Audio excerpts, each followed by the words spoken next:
Hello everybody, this is Oliver from Neo, and today we're gonna deep dive into one particular cultivar, one particular kind of tea plant, green tea plant, which is the Saemidori, and we're gonna do it with the Saemidori Matcha. Saemidori, actually, what it is it is a crossbreed which has been developed in the late 90s.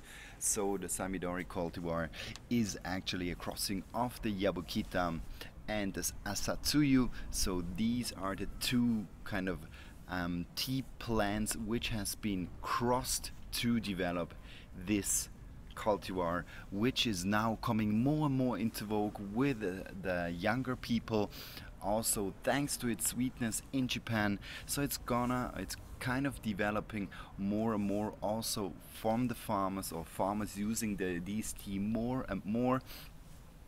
And this one here comes from the south, and this is also where this cultivar is the most spread. Here we are in the region of Kagoshima at the farm of Mr. Henta. So he uses this cultivar to use, so it's a single cultivar matcha coming from the first and the second harvest. First very strong umami rich and also savory rich and amino acid rich harvest, and mixed together with the second harvest, which is then a little bit more kind of a fresher, a little bit also a lighter tone, giving it a little bit of a lightness to this matcha.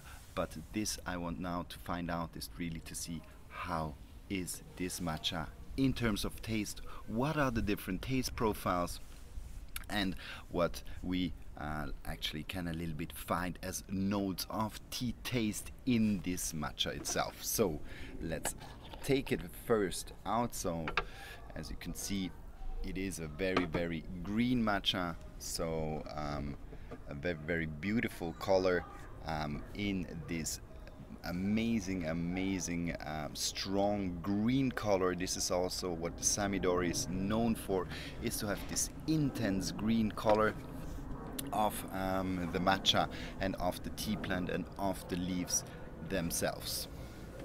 So let's just take out a little bit. So we take out around 1.5 grams to do this later in a matcha, and gonna just have a look at it. So you can see that this tea definitely has an intense green, kind of strong green color coming from the shading as well. So this tea is shaded for 21 days, a very important step to get a very smooth and a very sweet and also a theanine rich matcha. Theanine develops in the end of the stage, just before the harvest.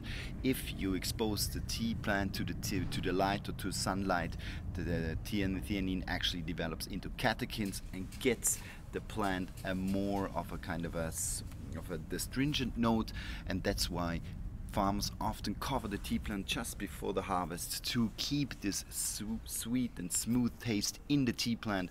So that's why shading is applied, and this tea also over 21 days or over 3 weeks shaded.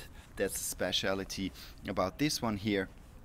So I'm expecting a very smooth and very sweet tea. So I'm gonna go directly into the sifting. So very important, as always, when you do a matcha, try to sift it, because over time, you can see it here also, that you have some crumbs forming. Even though I just opened this matcha 2 days ago, already it's absorbing a little bit of this of the humidity, and this is why you use a sifter to really break also the little crumbs of the matcha.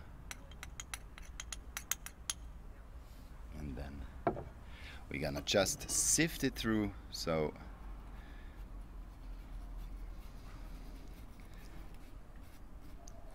here, very important, it really gets this fine powder, and this is just perfect. You can get a sifter for very little money also at the supermarket. It doesn't have to be a stainless steel sifter, it can also be a plastic sifter. That's no issue with this.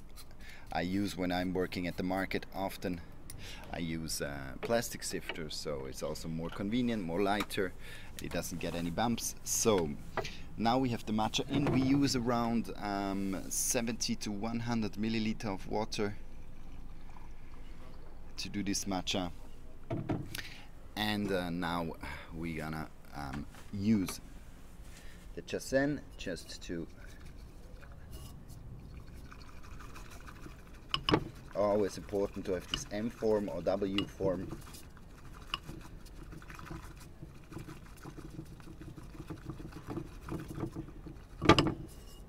Just bring it now. So now we're gonna go and have a look at the color. For this I bought the Borum glass, so a transparent glass just for you guys to see, and we're gonna pour the water into. So it's a very, very smooth and very strong colored matcha, definitely something which is typical for a high grade. As soon as the water gets yellow, also coming for the powder, or if you're ordering a matcha in a place where you're eating or where you're drinking something, often when it's lower quality matcha, the water gets a little bit yellowish, a little bit browner even. So this is a main sign for a good quality matcha. But let's go directly into the tasting.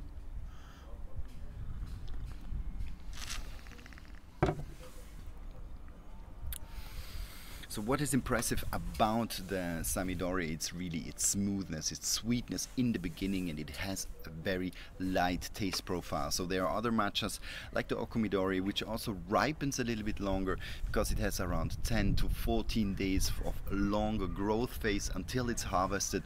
It has more of a full-bodied nutty flavor, and here we are very much in the lightness, in a kind of a small fruity flowery taste, then going over into a sweeter aroma, and then letting space for umami, so a little bit this light savory but very, very light savory note to develop.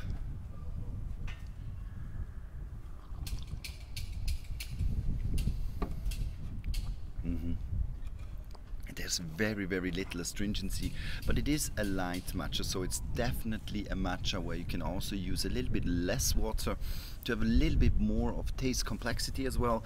But as well, what you can really, really enjoy with this one here is just the pure matcha with water. I assume that if you mix this, or as soon as you mix it with something else, like for a latte, for example, or for a matcha, maybe a drink, a summer drink you want to mix, this tea has a little bit of problems to shine through. So for pure and a ceremonial just matcha with water, perfect fit. But I guess if you go into a little bit of a matcha latte or of a matcha mixed drink, this tea definitely has a little bit of a weakness. So very, very savory, very, very, very good, very tasty when you do it pure, but maybe refrain a little bit with this one here from a matcha latte.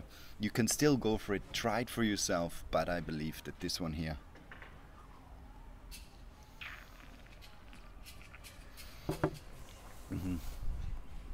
it has quite a strong savory note, so it has a lot of umami. It's also known to have a high concentration of umami in the leaves.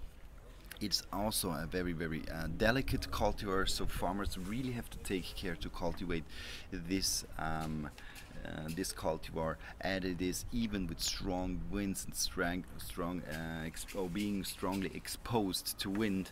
This is a problem with this cultivar. So farmers really have to take care of this one here, that it is well protected and it has good and warm temperatures around it, because it's also sensitive to frost.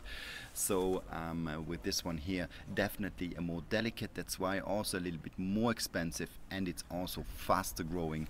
So you see the problem of the frost is also the earlier harvest of around 7 to 8 days before the Yabukita, playing a big role with this one here.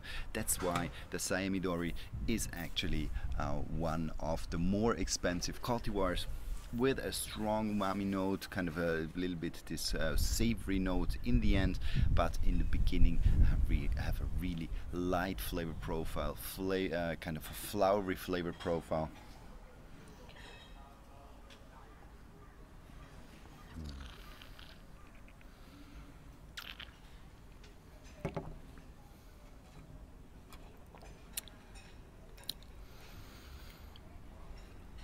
there's a very fine astringency to this tea.